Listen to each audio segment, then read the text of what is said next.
Ac canavar və leyləyin nağılı. Dünya yaranandan bəri canavarlar hər zaman ən ac heyvanlar sayılıb. Bir şeyin yeyilə biləcəyini hiss edən kimi düşünmədən onu udarmış. Amma bir gün bu acgözlüyü canavarın başına bəla olur. Qəfil utduğu nazik, amma dəmir kimi bərk bir sümük onun boğazında ilişib qalır. Canavar gözündən yaş axa-axa onu boğazından çıxarmağa çalışsa da heç bir nəticə vermir. Sümük hər tərpəndikcə boğazını daha da incitirdi. Canavar az qala boğulurdu. Ətrafda sürünərkən çarə axtarırdı. Gözü bataqlıqda qurbağa ovlayan leyləyə sataşır. Ümidlə onun yanına qaçır və dərhal yaltaqlanmağa başlayır. Canım leylək, bilirsən ki, mən sənin xətrini çox istəyirəm. Bu çətin vəziyyətdən yalnız sən məni xilas edə bilərsən. Boğazıma sümük ilişib. Əgər onu çıxarsan, həyatımı qurtarmış olacaqsan. Əvəzində sənə çoxlu hədiyyə verəcəm.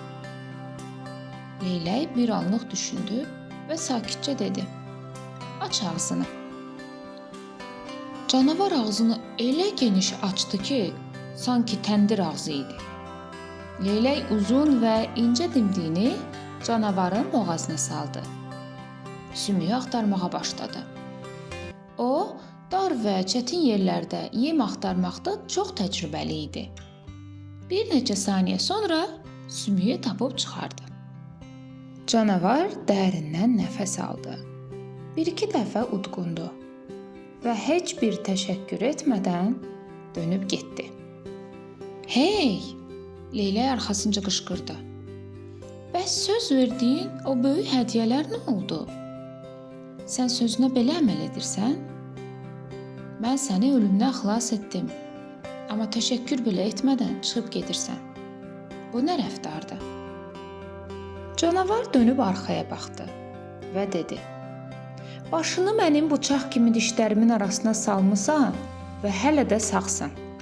Sənin üçün bundan böyük hədiyyə ola bilər?